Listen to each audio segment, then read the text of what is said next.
Welcome to the Edition Wars podcast, where we take a deep dive into the mechanics and playstyles of all the editions of our favorite tabletop role-playing game. We look at what worked, what didn't, we look at what led to better games, as well as what didn't, and we talk about it all. In this episode, we are going to discuss why even are sorcerers. This was a topic that was voted on by the democratic will of the people of Twitter. The democratic will of the people. Yes, that's true. It was voted on. So, and it was not a landslide, but it was a shocking victory by why even are sorcerers. So it definitely had the Electoral College. It did, yeah. Boy, we need to abolish some things. Anyway, so let's start by just very quickly talking about spellcasting in original edition and the various permutations of basic D&D, and then also first edition. And basically, the reason I say that and I lump those together is because basically spellcasting occurred, at least arcane spellcasting occurred in the same basic format for each of those editions. And it really went like this. It was a system that's often referred to as Vancian casting, after Jack Vance Dying Earth. The way that magic occurs in that series of books was in part the inspiration, although we could probably make that a whole episode talking about different inspirations. But I would be in delighted. any case, yeah, so, I mean, but that's why it gets the Vancian name. That's where that comes from. Whether it's a direct link or not, it is up for discussion. I'm just going to say, anything that has the excellent prismatic spray in it is Vancian spellcasting in my book. Okay, so there you go. Episode's over. No. So basically the way it works is a wizard has a spell book or something written that they have access to, and at the beginning of the day, at the beginning of their work day, so to speak, they have to sit down with that book, with that information, and they have to decide which spells they're going to memorize for that day, and we refer to those as prepared spells. And then when they cast that spell, the force and energy of casting that spell causes it to leave their mind. It leaves their brain, and they no longer have it prepared, as it were. And that means that it's often referred to as fire and forget it. Okay, so you set that spell off, and then you no longer can cast it unless you prepared two spells of the same type. And so basically, the issue there is that means that in the morning, when that wizard or other arcane caster is preparing that spell, they have to think about their day, and they have to figure out, okay, what am I going to cast today? What am I going to need? Are we going to be traveling in the wilderness? Are we going to go into a dungeon? Are we going to a castle? I need to prepare my spells, because the caster only has a certain number of spells they can prepare per level of spell. And so they have to sort of look ahead and project themselves into the day and say, okay, well, what do I think I'm going to need? And then that's what they prepare. And if they come to a point where they were wrong and they prepared the wrong kinds of spells, well, they just prepared the wrong kinds of spells, and there's really no way to get around that unless they turn around and go rest and then, wait for the next day to go do whatever the next task is. So that's Vancian casting. You get a certain number of kind of spells that you can cast, you prepare a certain number, and when you cast them, they're gone. They no longer exist in your brain. If you want to cast that again, you have to prepare it the next day from your written spell materials, and there it is. And that's a heavy constraint. So, and basically second edition was the same way. So you're talking about, from 1974 to 1998, 1999, 2000, almost to 2000 before you get a change in that. So tell me about that change, Brandis. Well, so I'm going to turn the clock back to a book we've covered before, right? So in 2000, as you're pointing out, that's when we get third edition and the actual sorcerer. But I think that we want to trace its conceptual roots to a book we've covered before, Player's Options, Spells, and Magic. And we touched on this back in the 12 Days of Edition Wars, which I will casually assume that all of our listeners have devoured with great interest. Because, I mean, Sam's interesting to listen to. So maybe. I think it might be you, but whatever. you know what? Let's just say I'm right. Okay. Let's just All agree right. with me for now. So See, you're always right. That's what makes you such a delight to listen to.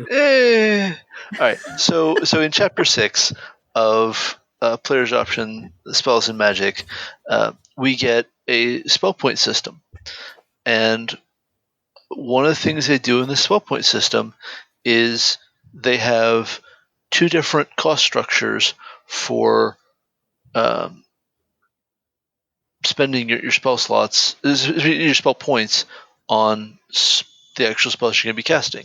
So um, you have a max number of spells memorized at each level, and then these just obnoxiously large pools of spell points. I mean, at 20th level, 800 spell points, potentially up to 240 more if you're a specialist. I mean, that's a lot of number crunching. But um, when you get to table 18, spell cost by level for wizards, note this is only for wizards. They're not extending this generous offer to. Well, actually, they do extend this generous offer to priests later on, I think. Not important right now. We're talking about wizards because sorcerers spring out of wizards. Mm-hmm. So they've got a column of costs for fixed magic, which is the Vancian style that Sam just explained, right? Uh, I know I'm going to want to cast Rary's telepathic bond tomorrow, and so I prepare it now. I lock that one in with one of my 4th level slots, and we're good. I hope it's 4th level. I'm not looking it up. But there's also a column for free magic, which is a bit different. So part of the thing that's happening here too is you recognize that up until this point there was really no such thing as a cantrip.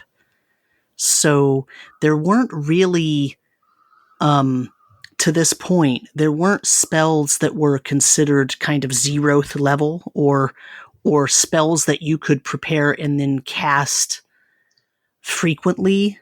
Well, so there's a spell called cantrip, right? Mm-hmm. It's been replaced with prestidigitation because they wanted to use the word cantrip for something else. Right, but, right. Yeah. But but I'm talking about, so for example, in 5th edition, if you're a D&D 5th edition player, spellcasting, arcane spellcasting classes get cantrips, which basically you can just cast all the time. You don't have to prepare it. You don't have to worry about it. It's just part of your spells that you know. And it's kind of free to cast. It's relatively low level, low powered, especially once you get into higher levels and all that. But recognize that prior to 3rd edition, there was really, or prior to the book that Brandis is talking about, there was really no set of spells that did not have constraints on how often you could cast it, when you could prepare it, and things like that in the core rules. Right. So free magic, it really is just any spell that's in your spell book, you can cast it with that slot if it's slot appropriate. So if you don't know what 1st level spell you're going to want to cast, just lock in a free magic slot and try not to cry yourself to sleep over the fact that it's twice as expensive as a fixed magic slot of a 1st level. And it just stays twice the price all the way up. It's, for fixed magic, 4, 6, 10, 15, 22, 30, 40, 50, 60. And double that for free magic. But, I mean, wildcards, man, they're good. Right. They're, well, and a fixed spell that you don't need is really expensive. Right. And I guess the point I'm trying to get at, and you're actually helping illustrate it, is the magic system in 5th edition Dungeons and Dragons is extremely open compared to pretty much every other edition, because you have spell slots, and that means that you have all of your spells available, basically, and You can prepare a certain number of them, but then you can use them in any of those slots, mix and match as you choose, for the most part. Yeah. That is as open as you can get in terms of the editions that we have of Dungeons and Dragons. Because prior to this, the time period that we're talking about now, between 1974 and 1999, or 1998 or 7, or whenever that 2.5e book came out. Yep. There really was no other than, some kind of optional things printed in maybe a Dragon magazine or something. There really was no way to do spellcasting differently and freely. This system that Brandis is talking about actually was a much more free way of doing things, because you're just, okay, I get this pool of points and I'm spending it when I need it. And that is so open and less constrained than what was there before, what was available before. Now, I do want to say that I did not go survey all of the Dragon magazines that preceded the 1996 release of this book. The idea that no one in Dragon magazine ever managed to get an article printed that tried something weird and different would run greatly counter to my experience of reading early year Dragons. Right. That's why I didn't survey it, so feel free to. I'm sure there's something there. I don't have it like directly in my mind that there's a specific issue or something. Right? I'm just saying, other than possibly Dragon magazine, really in the core books specifically. Oh yeah, for sure, you're right about core books. No question. There was definitely no option there, and I would not be surprised to hear there was something in Dragon, some optional rule or some article that someone wrote that was a well designed, well thought out, piece of game design. I'm not saying that doesn't exist. What I'm saying is, in the printed books at that time, it wasn't there. Yeah, and so that kind of tells you what's going on with the mechanical root of wizards, of sorcerers. Sorry, where you want that freedom to use anything on a much shorter list, right? Now, we haven't yet gotten to the part where they get more spellcastings per day, but stick with me, we'll get there. Probably, maybe. But another important part of what's going to go on with Sorcerers is that they're going to be the first big charisma casters, along with bards, once bards flip over to charisma. Mm-hmm. And that's a really key shift between second and third. I don't have an antecedent for it to point to, except to say I think they really finally got truly sick of charisma being a dump stat for all characters. Other than paladins who were stuck spending a 17 on it because the gods are merciless in their ways. I don't know. But I think that I'm looking at this and remembering, right, there's no such thing as a casting stat that isn't intelligence for any kind of arcane caster, right? Fair. Mm-hmm. But then I also want to mention the more narrative side of what's going to go on with Sorcerers, and that's one of the things that really motivates the question, why even are Sorcerers, right? That's why I posited it for us to cover. And the thing is, the narrative underpinnings of Sorcerers are pretty scanty. It's much harder to point to a character in supporting fiction and say, well, that person's a sorcerer and not a wizard. That's not a common differentiation for supporting fiction to draw. Right. Whereas, for example, a warlock type character, very different. For sure. There's a ton of literature that would, point to, hey, this is a viable literature-based type of archetype character that you could put in there. Absolutely.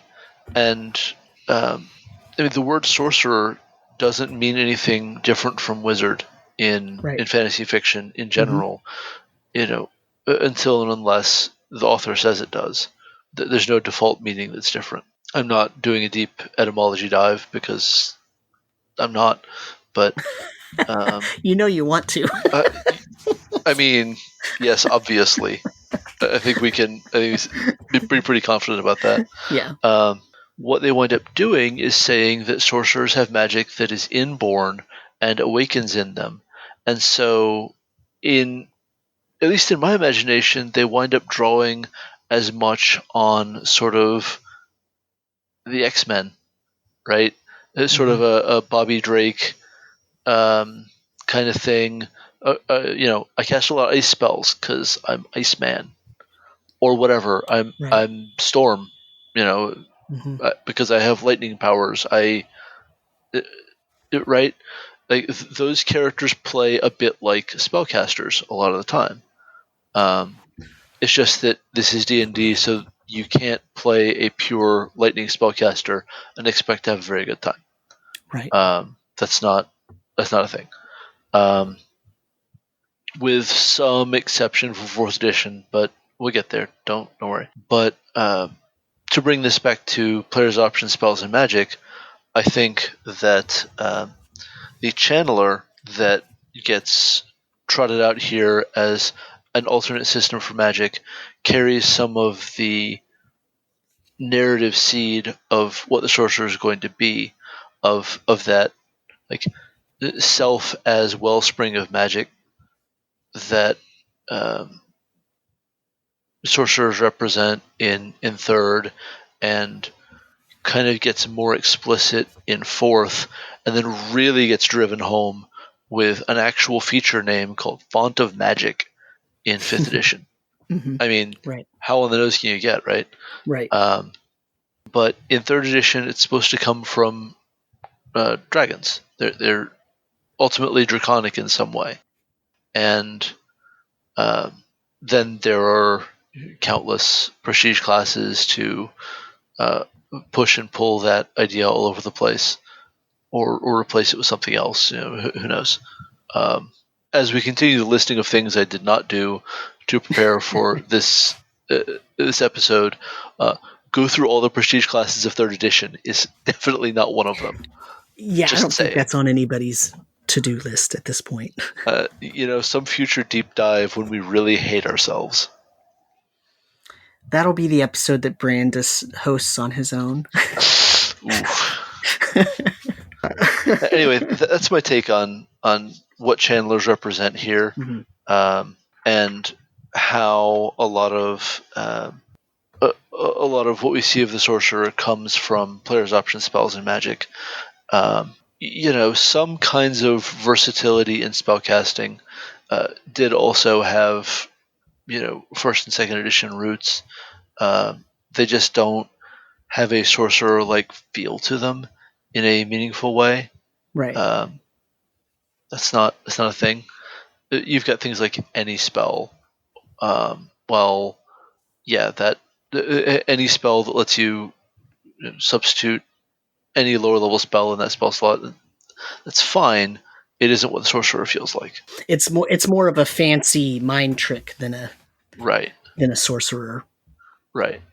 But unless you've got anything else, I think that brings me to everything I need to say about spells and magic for this topic.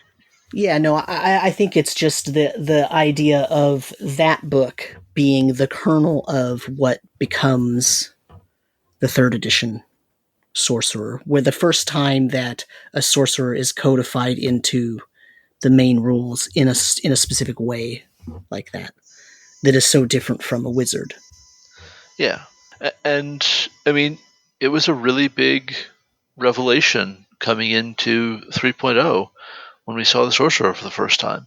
Because, I mean, there's this very kind of casual air to the sorcerer. If you look at the character art that they attached to the sorcerer, they clearly wanted this guy to be very kind of just go with the flow, like action hero spellcaster, and not maybe sort of a nerd. I'm going to say, like, if you compare the dungeon punk of, I want to say the iconic sorcerer's name is Hennet, to Miley. It's a very different aesthetic that they're trying to sell as iconic for the sorcerer. Mm-hmm. And Mm-hmm. they don't need the devices and the spell books and all this stuff that wizards need. They also don't go hunting down new spells. They don't benefit from hunting down spells in any way, right? That's not a thing. Right. If the spell exists, barring a GM restriction, they can choose to have it as a spell known once they have a spell slot that's high enough, right? Mm-hmm. And so there's no sense of rarity there. That's not. It's not what that Or, class is about. It's not right, about rare magics. right. And certainly for me, that was always one of the sort of awkward points about sorcery, because I care about that in wizardry. It's a big part of what I think is fun. Mm-hmm. Is the search and the scholarly aspect of wizardry, and like the sense of pursuit. And so basically you've got sort of this energy projector who feels much more like a very fragile superhero than a D&D wizard, or really doesn't feel too much like Sparrowhawk of Earthsea, or Mm-hmm. certainly doesn't feel really at all like Merlin or Gandalf. Right. Well, when you brought, I pulled my book out because you brought attention to the art for the sorcerer, and this is a muscular humanoid. They have armor on and a billowing cape, and God help me if I know why they still have arcane spell failure, but whatever. right. Well, they're wearing sort of buckles all over, except for one leg where they just have regular breeches on. So I don't know. Sam, do you mean they're wearing fetish gear? Yeah, so Hennett here is a leather boy. That's fine. That's fine. It's okay. I don't shame. Yeah, no shame. No shame. No. I'm just saying, but this is a person who is, this person depicted here is muscular, athletic, definitely a much more physical type focused piece of art than a wizard, right?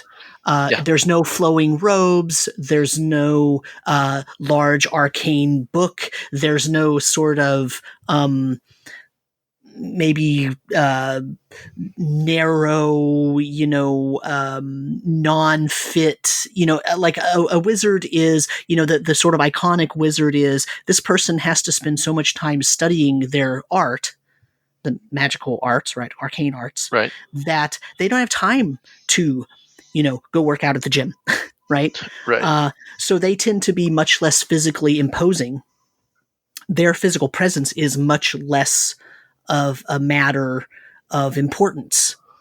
And so they tend to be depicted as rather bookish and thin, and even if they are muscular, they're often wearing long, flowing, heavy robes and whatnot. And this sorcerer is not wearing a shirt, has bulging muscles, a spear and a crossbow and armor. I love how the actual class that's on the page is 0 for 3 on delivering on those promises.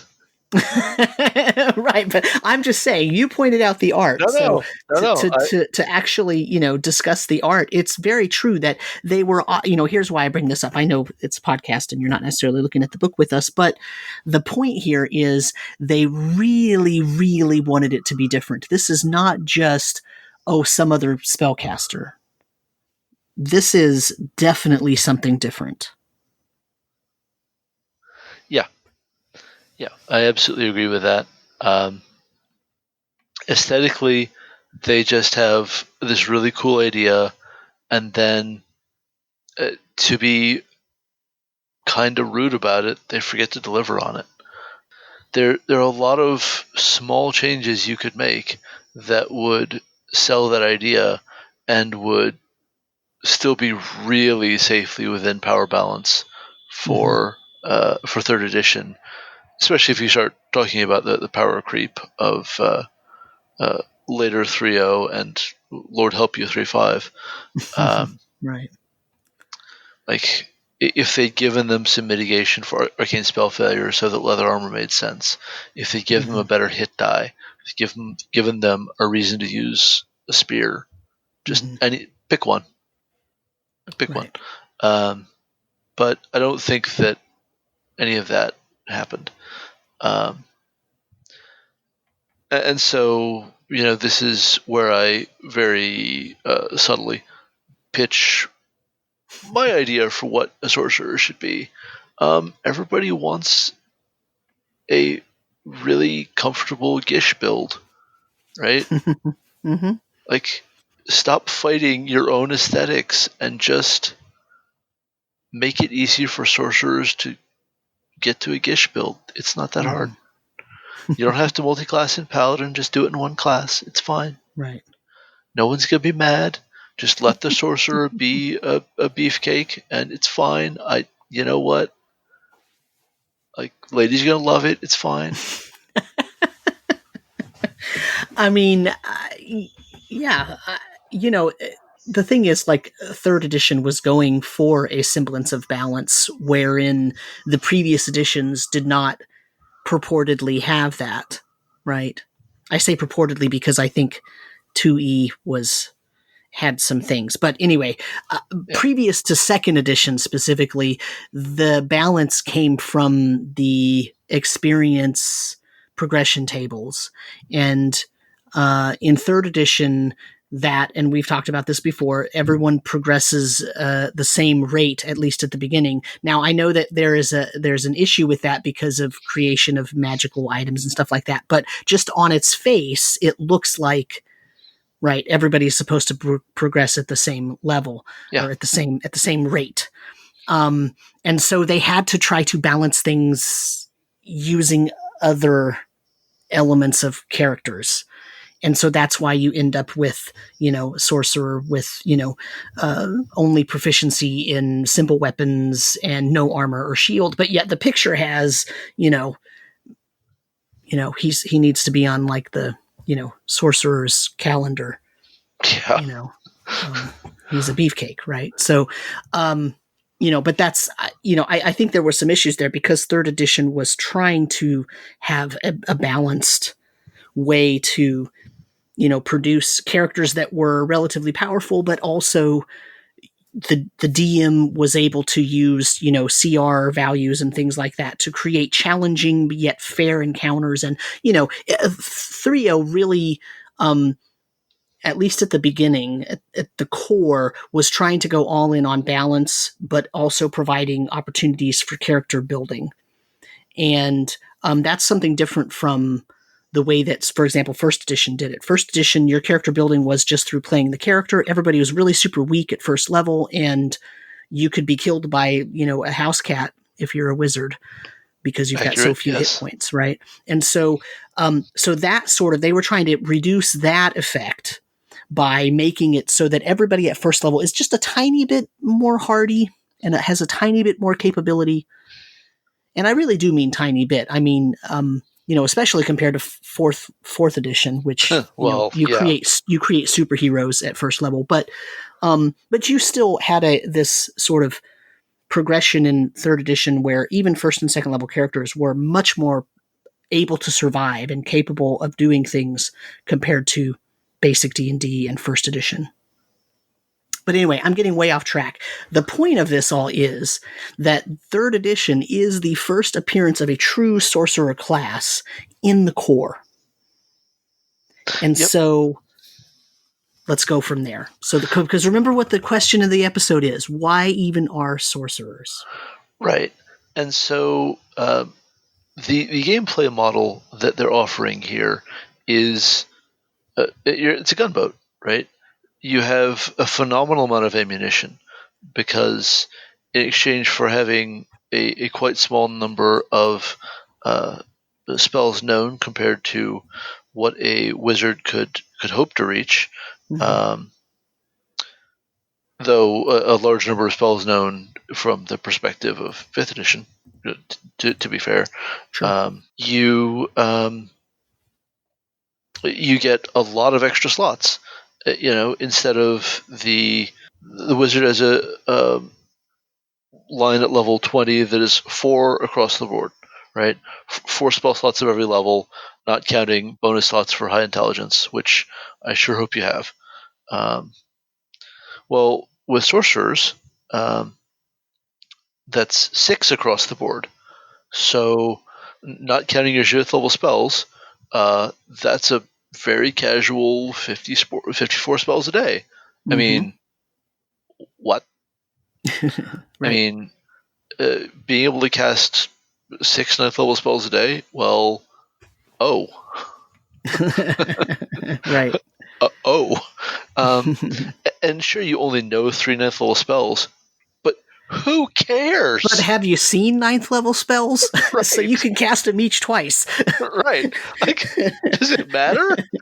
Like, right. There aren't that many of them. 3's a pretty good selection. Right.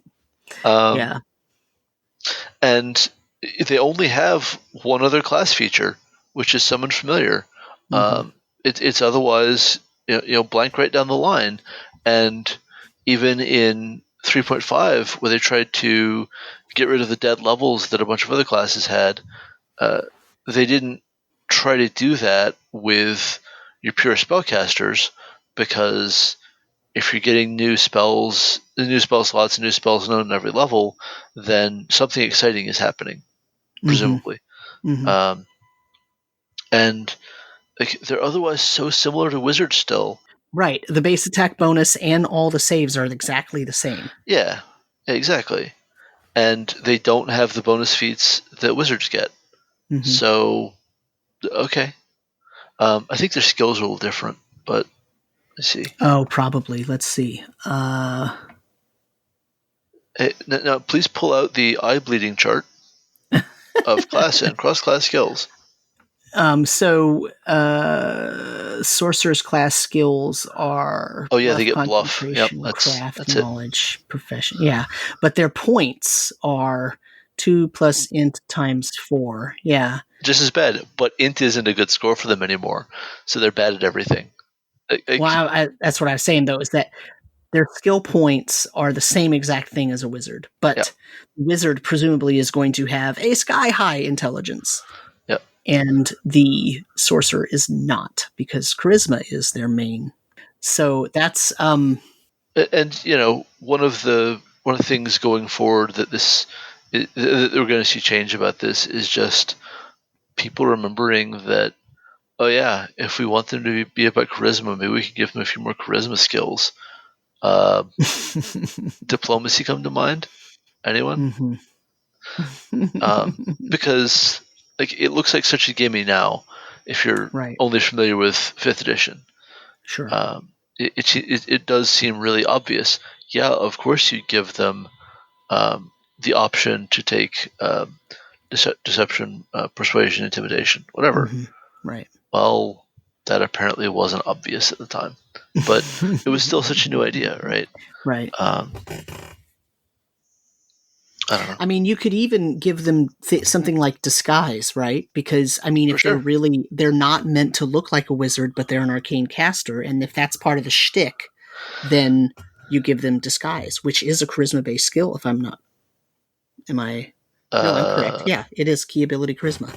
Yeah. I looked at the eye bleeding chart. You made me do it, Brandis, damn it. Well, just go clean off your monitor and get back to me. But you know what I'm saying, right? Like there were lots of opportunities there. How about use magic device? Right? No, that's only for rogues. And because in 2nd edition it was only for rogues. Right, but I'm just saying. Thieves, my bad. I'm just saying, right? Like there were some opportunities here that were definitely missed. Yeah, no doubt. For the class build, for sure. But still, it was incredibly popular, though, right? I mean, the sorcerer, incredibly popular class. I mean, certainly for my wife, it had been the class she had been hoping Wizard would be all along. Right. Just not having to deal with the mental load of spell prep is great. I mean, congratulations, you finally get a spellcaster that's inviting to new players or players who just don't want to engage in that level of tactical and preparatory play. Yeah. Yep. Yeah. And notably, they do have the exact same spell list in third ed. Mm-hmm. The spell list is called the Sorcerer Wizard spell list. Right. Right. That's not distinguished at all yet the way it's going to be. Mm-hmm. Which is interesting, right? Considering the differences and similarities that we just talked about in terms of skills and whatnot, and number of spells that you get. And certainly now we're much more into like telling the story of a class and subclass by like customizing its spell list and pruning this and that and adding this and that. Right. And so in hindsight, it's more surprising that it isn't much of a thing here. That they aren't trying to tell a story of how sorcerers are different from wizards because they don't cast this kind of thing or they do cast this kind of thing. Do you think it's because they didn't want to go too far? Like that they were introducing a new major class and they just really wanted it to be an alternate way to deal with magic, and so they didn't want to stray too far. I mean, I don't know. I mean, right. because I think here's the thing. Like, I feel like, it's almost like they were afraid of getting a backlash if they strayed too far, or if they made the sorcerer class so much better. Or I guess I'm not good at what I'm trying to ask. But no, I think you have it right. To be honest with you, I think that they didn't want to try to really truly stretch. I think that they knew that they were upsetting a lot of apple carts in third ed. A lot of apple carts. I mean, what's base stack bonus if you're only used to second ed?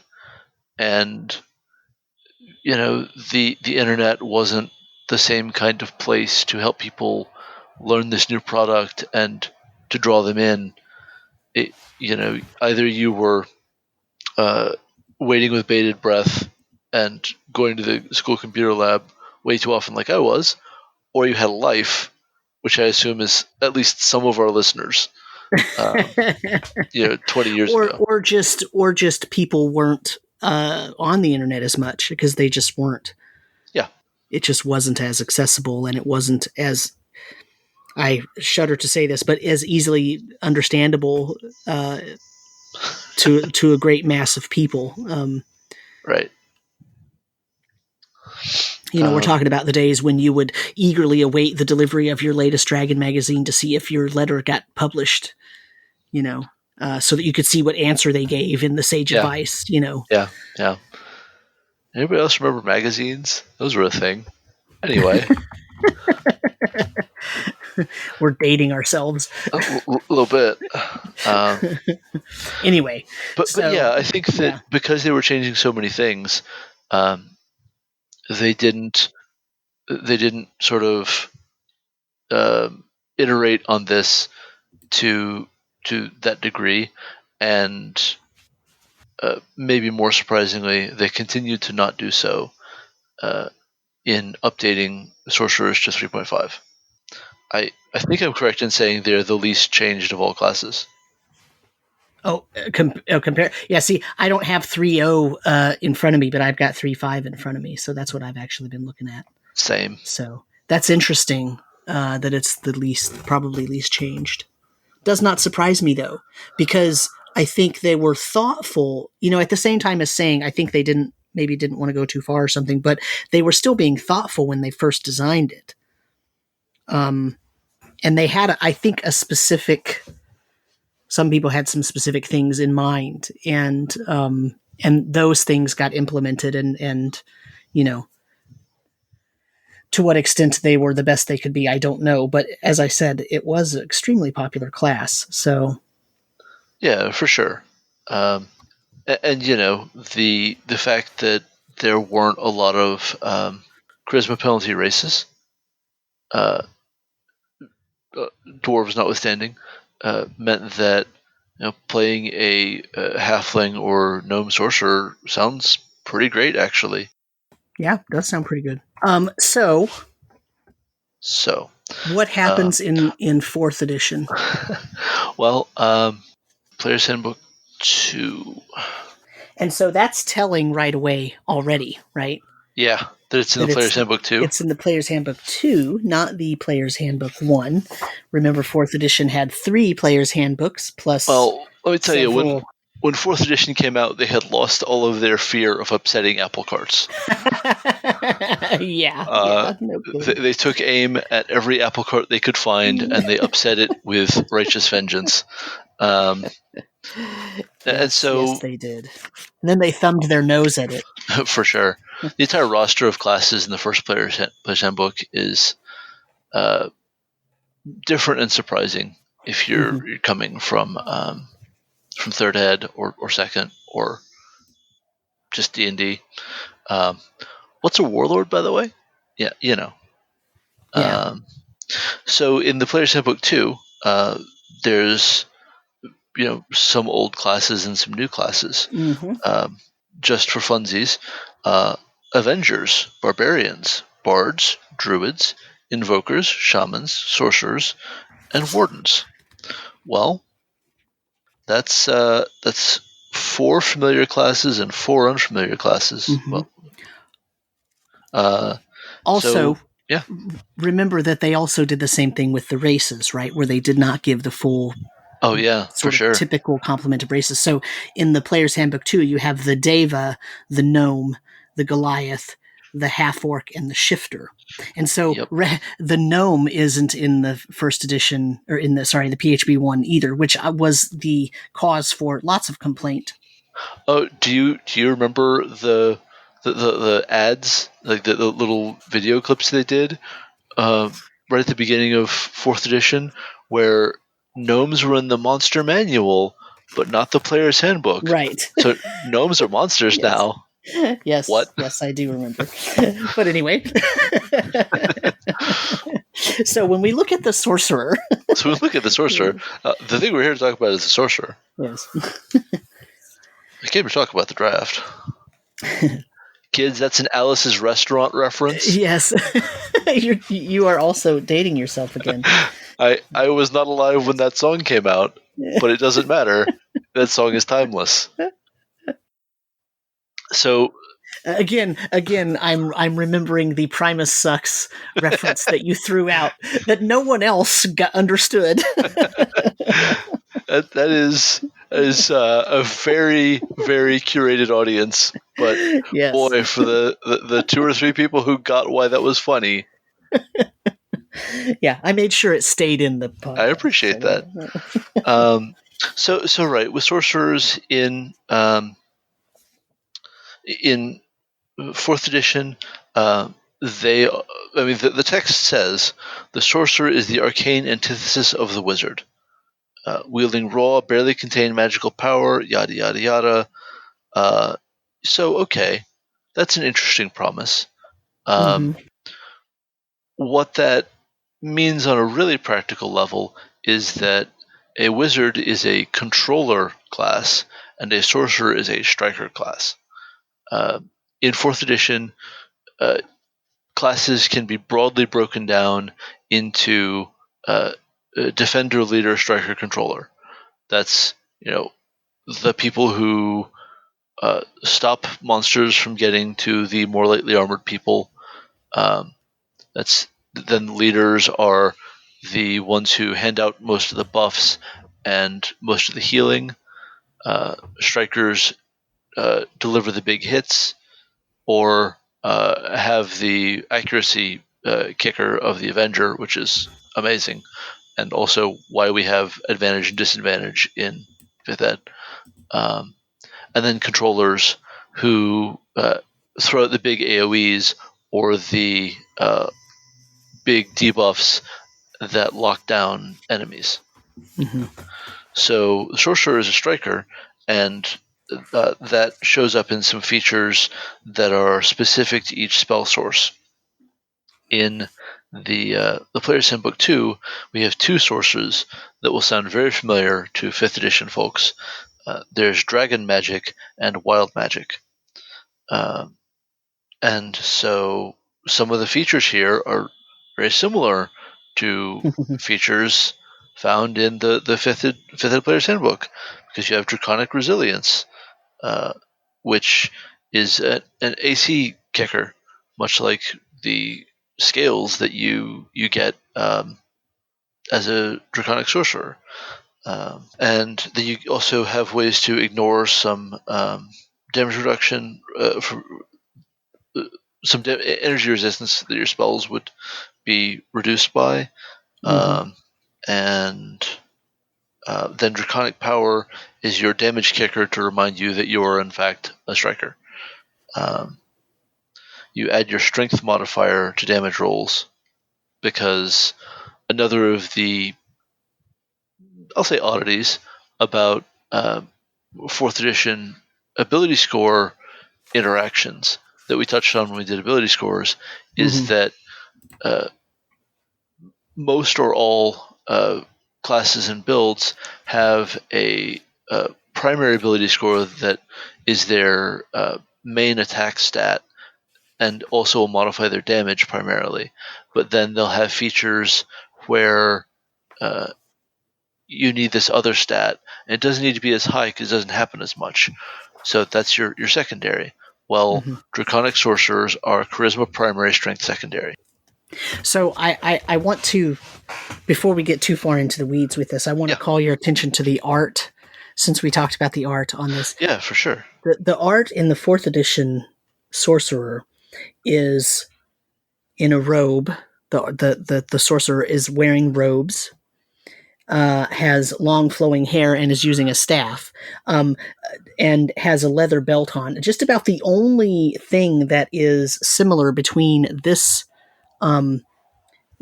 art in 4th edition here and the 3rd edition art is that both individuals have a part of their chest showing and that has a tattoo on it. And otherwise, they do not look like they are necessarily the same class. That is 100% fair. This is showing a little bit more of the draconic aspect. Looking at the sort of fire effect behind him, seeing a draconic talon there is like, that's not a stretch. That's just right. Yes, that's just the image. On purpose. Yeah. Whereas finding anything draconic about Hennet in 3.0 and 3.5 is quite a stretch. Yeah, I mean, he has claws. He's got, does he? I mean, his I'm he happy has to be wrong. Sort of he has very long, sharp nails on the hand that's holding the spear, and he's got sort of claw-like hand in the green fireball that he is conjuring. Well, I'm wrong, and I can be mocked appropriately on Twitter.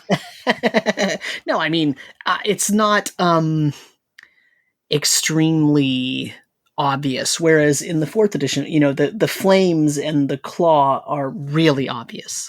Okay, I see what you're talking about. Yeah, you're right. He's got a kind of transformed by the magic I'm conjuring thing going on. Sort of, right? Like, it's definitely not as front of your face as this other image over here.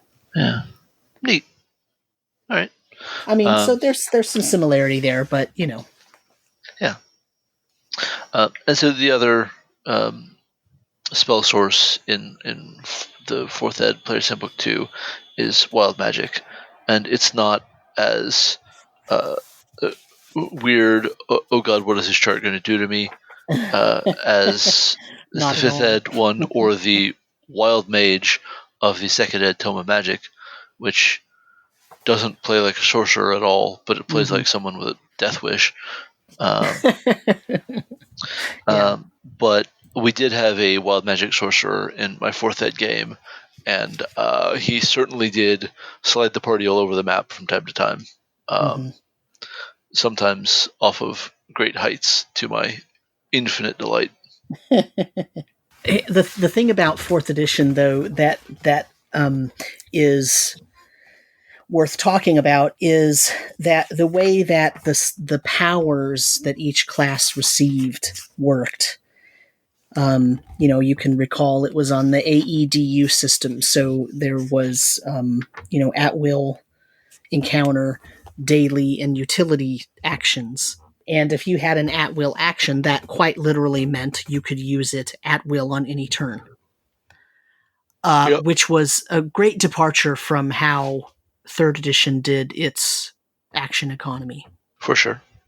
But the daily effects in particular, and encounter and utility to varying degrees, do mean that now everyone plays a bit like a Vancian wizard. Mm-hmm. Right. And so... And also, everyone plays a bit like a sorcerer, because you have at-will things that you can It's cast. True. That's fair. And so they had to differentiate the wizard a bit more from that baseline in fourth ed, which they did with their spellbook feature, where they have two different options for their dailies to pick from, where everyone else, like, you pick it and it is picked until you trade it out when you level up. Mm-hmm. Right. Mm-hmm. That's right. And so this sorcerer does ultimately play a lot more like a third ed wizard in some senses, but everyone does, so it doesn't mean anything. Right. Right. And so I'm not sure there's anything else we really need to say about fourth edition. No, I think we've got it pretty well covered. It's so different from all the other editions that it's kind of sitting to the side by itself. I mean, that's just the refrain of our whole show. Right, yes. When we get to fourth edition, now this is super different and doesn't have anything to do with what came before or after. Right. Okay, anyway. Right. And then we get to fifth edition. Yeah. So if I open up my trusty... Okay, so starting with the art, as we now do, looking in D&D Beyond, I see a guy wrapped in a coil of fire that is pretty amazing. Mm-hmm. He has no hair, which I sympathize with intensely. He has a really bad case of pink eye. No, I'm just kidding. He has flames in his eyeballs. He's actually channeling Madeline Kahn. There you go. Flames. Yeah. Man, we're old. Anyway. All my cuts are deep cuts. It's for a damage bonus. Yeah. And so here again, we're trying to hammer on the theme of being the wellspring of magic. There isn't a ton that the fourth ed sorcerer can do to sort of express being the wellspring of magic in their own right. And so we don't necessarily see a ton of that. I mean, your only class feature is spell source, and then that has a bunch of features under it, right? And so in that way, sorcerers are more different from each other than a bunch of other classes are. And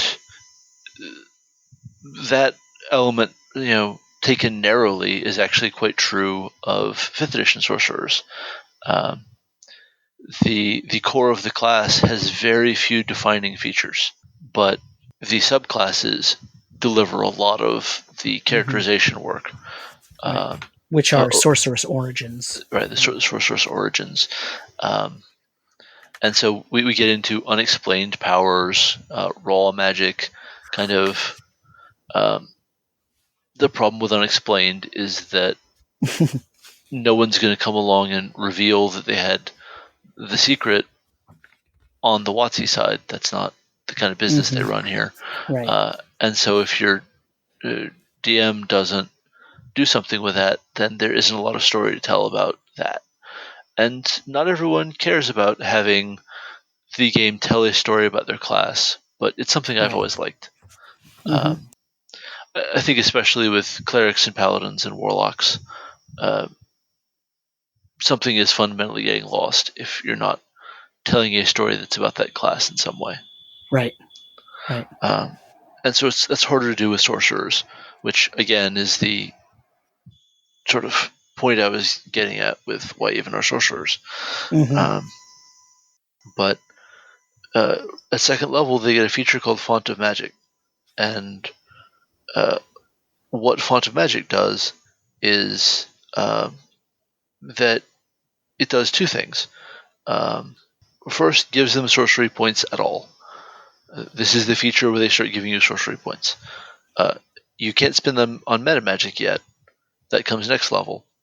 But with just Font of Magic, you can start getting more flexible with where you have your spell slots. You can spend sorcery points to make a new slot of some level at a scaling cost, at a fairly brutal scaling cost. Mm-hmm. Or you can, let's say, melt down your spell slots to get more sorcery points. Right. It's lossy, right? Because you get a number of points equal to the slot level that you get rid of, but it costs more than that to make that same slot again. Right.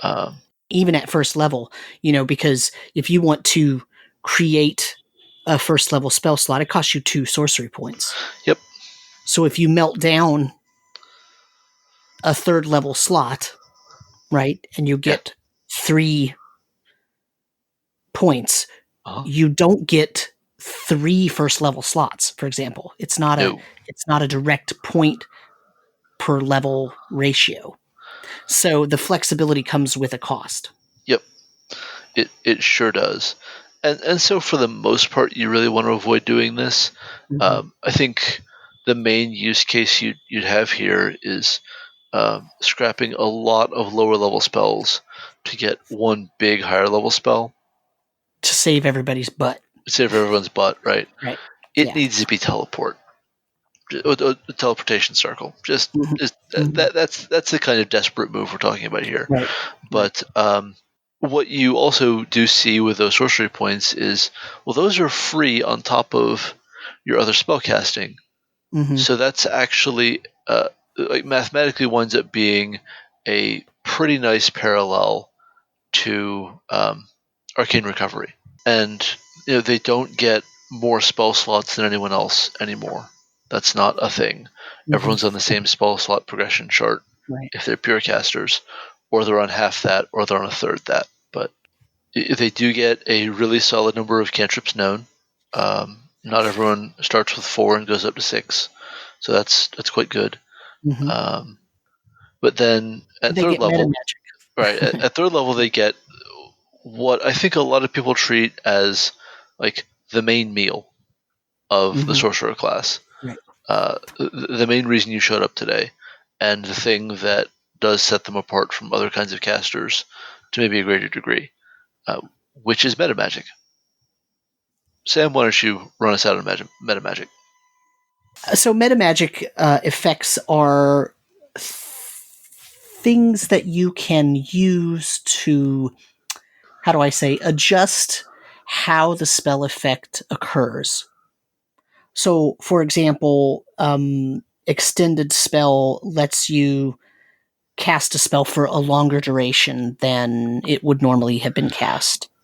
Or subtle spell, you can spend a sorcery point and you don't have to use somatic or verbal components to cast that spell. So if you're in a tight spot, you can make that happen without bringing notice to yourself, for example.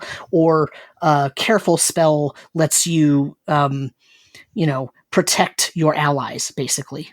Automatically succeed on a saving throw that for a spell that would have otherwise affected them, probably, right? So, so you can take, and I sort of picked 3 kind of droll examples, but you can also twin your spell, you can heighten it, you can quicken it, you can empower it, right? So you can roll extra damage, or you can have it affect more than one creature, even though it would normally only affect one creature, stuff like that. So it can get quite powerful. And so that's kind of the meat and potatoes of being a sorcerer, right? Because oh, well, you just casting any old spell. No, no, no. You're using metamagic to adjust how that spell effect occurs in the game. And so you can fundamentally make a spell have a different effect. I mean, kind of, than what a wizard would be able to do. Right. Now, don't be like me and get careful spell and sculpt spell mixed up, because sculpt spell is the evoker feature that does something very similar but much more decisively. Yeah, you miss your allies. Careful means they succeed on the save. Yeah. But the metamagic options are very cool. I mean, anyone who's messed around with Twin Spell knows that it is just amazing. Twinned Haste is one of the best things you can do with your time as a sorcerer. It's just phenomenal. People don't mostly go to sorcerers to be buff casters, Right. but Twinned Haste is amazing, and there aren't a lot of other ways in the game to get an effect that good. Then Heightened Spell, imposing disadvantage on a saving throw. If it's what you need, except no substitutes, it's great. Empowered Spell is really nice, and it's, I think, underestimated as a damage kicker for big evocations. Sure. The thing about these is you have to really practice using them. Right? If you're a sorcerer, they're the bread and butter. They're your meat and potatoes. They're the thing that you want to do. You're not just if you're going to play it's sort of like what we were talking about with the cleric and paladin earlier, right? Like those classes lose something if you're not really playing a cleric where they're interested in seeking out the temple of their deity every time they go to a new town, and if they're not really interested in having some level of devotion to their deity in the game world, you're losing something of that cleric. You're basically playing a fighter that can cast a heal spell. I tend to agree. Yeah. And same with paladins, right? You can play a zealot, but if you're not leaning on the oath and the reason that paladin took an oath, then you're losing something. I'm not saying you're playing it wrong. Like everybody can play the game how they want, but you lose something. And it's the same with sorcerers. If you're going to play a sorcerer, when you get to third level and some of these metamagic things become available to you, that's when you start playing with them. You don't hold them, right? You start showing off, right? In a manner of speaking, because that's what a sorcerer is meant to do.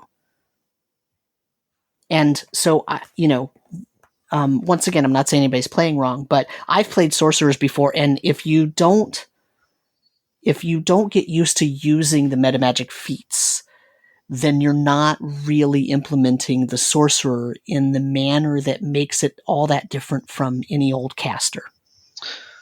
Yeah, I agree with that. And in 5th edition, not to interrupt you, but I'm going to anyway. In 5th edition, because magic is everywhere, I call 5th edition the magic everywhere edition. Not unfair. Almost every class and subclass has access to magic. And so since that's the case, this is the opportunity to take in order to make that caster stand out.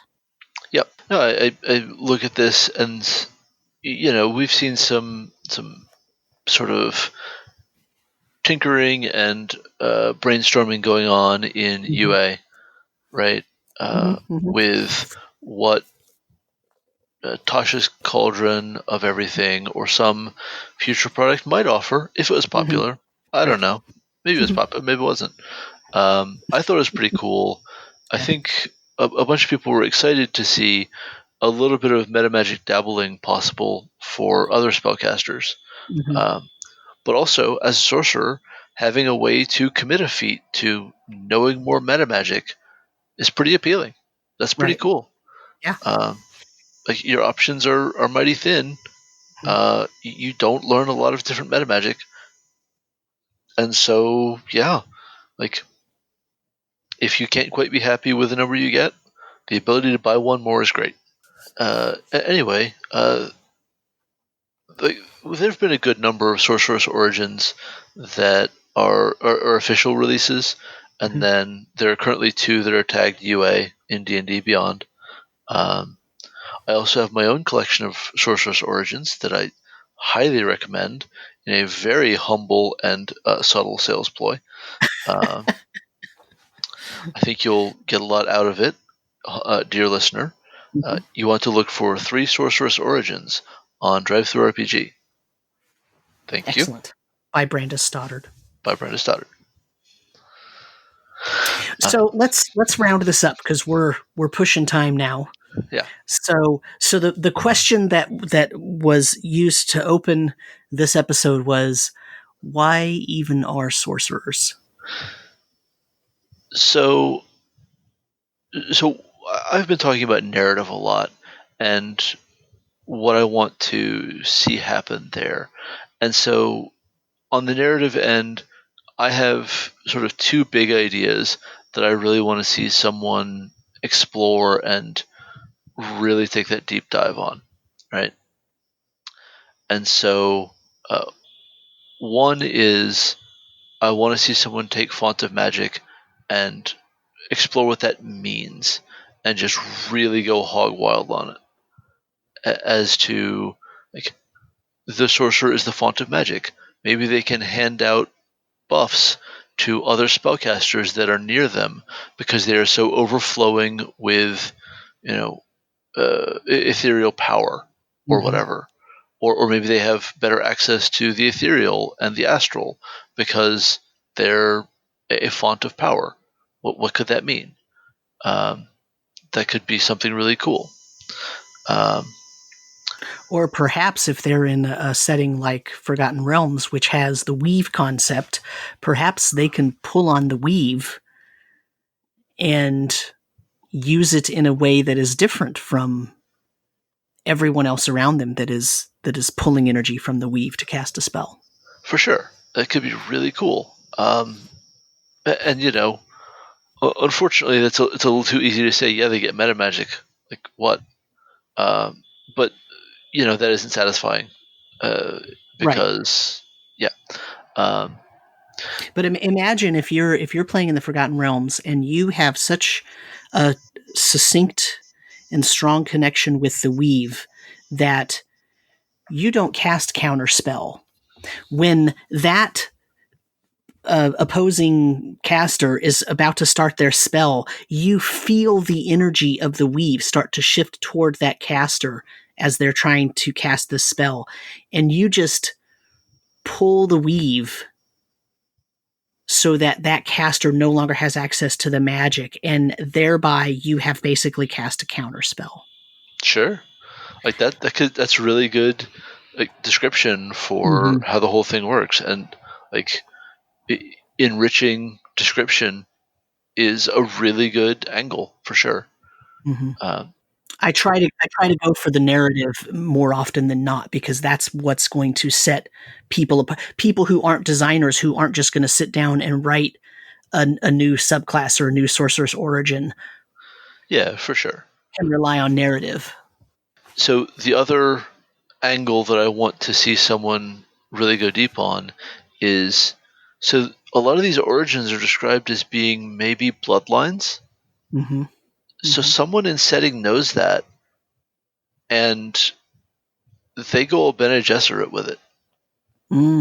Yeah.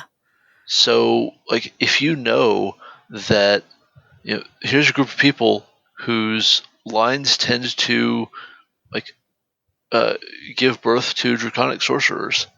Mm-hmm. Like what do I get? What happens if I turn that into like a eugenics project? That's Right. horrible. This is a bad Mm-hmm. guy thing, Sure. but it's Yeah. an interesting storyline to tell about sorcery. Um, Mm-hmm. like, what does it mean to be a wild mage or wild magic sorcerer? Like, what does that feel like in the setting? Why is that different? What does that mean for other casters who are around them? Mm-hmm. Um, Mm-hmm. and so on through all of them, right? Like a storm sorcerer.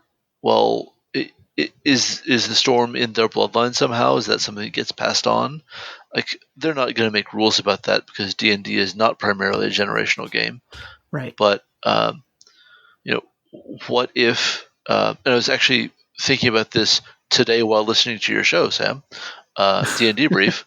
The Storm Sorcerer and the Tempest Cleric in D&D brief had me thinking about, well, it's such a cliche to say there's a storm coming and not mean a literal storm in the sky, but to mean a time of great turbulence and change. Right. And what if storm sorcerers are only born as heralds of that time of tribulation?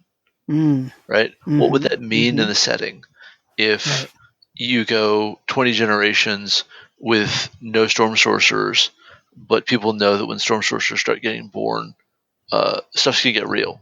That could be really cool. And if more than one of them is born and starts to come of age and start presenting with this uncontrollable power at first, is there, who is the real prophet? Which one of them is the actual portent to the storm? And can they tell what the storm is that is coming? Which one do you listen to? Is there a family lineage that has been shown to be more accurate? And what if the PC was born from the lesser lineage, so to speak, right? Well, then obviously what you have to do is you have to go fight the other one to be allowed to advance to 13th level, right? Right, because there can only be one. There can only be one, right? Right. And in fairness, when you cut their head off, there will be a massive explosion of lightning. That does track. Yes. Yes, folks, that's 2 references in one. 2 for the price of 1. That's the kind of night we're having. Well, what are your final thoughts, sir? My final thoughts are that I do want to see a setting that decides that it has more to say about sorcerers than we've seen so far. I'm really excited about everything coming in Tasha's Cauldron of Everything. I think that the UA that showed us things about sorcerers was promising. I don't know what was popular enough to make it into Tasha's, and I'm just excited. I do think that DMs owe it to themselves and their players to put in the work to tell stories about sorcery that are different from stories about wizardry and bardic magic and so on. And I think that the development of the class over time is interesting in how much 5th edition is a direct blending of 3rd and 4th. It very much has the sorcerer's origins of 4th with mechanics that are only marginally distinguishable from 3rd. Now that everyone's spontaneous casting, sorcerers had to be different, and so metamagic. I think we didn't touch on the fact that sorcerers used to be really bad at metamagic in 3rd ed. They were slower at it than everyone else. Yeah. Because they could apply it on the fly. Well, now they're the only ones who get it. So that's sort of an interesting reversal. Yeah, it's an interesting give. But it does make sense, given that everyone else also now can cast basically spontaneously. No, I absolutely think it makes sense. Yeah. Well, what I was going to say was it's interesting that they switched the magic system to the slot system with basic spontaneous casting, because that's the thing that was so popular about the Sorcerer in 3rd edition. Yep. Right. Yep. And so what they did was they transformed it and brought it to 5th edition, and they melded 4th edition and 3rd edition together, and they brought the best part that was most well loved about the 3rd edition, and they brought some of the 4th edition origin type stuff and put it in 5th edition while still maintaining some type of difference, right? Yeah. From the wizard, which they, also, of course, brought into 5th edition. I mean, I definitely feel like they looked around and said, wow, this is a lot more newbie-friendly. Everyone should be this newbie-friendly. Right. All right, we can actually just do that. Yeah. Cool. All right, well, I think that's a great ending.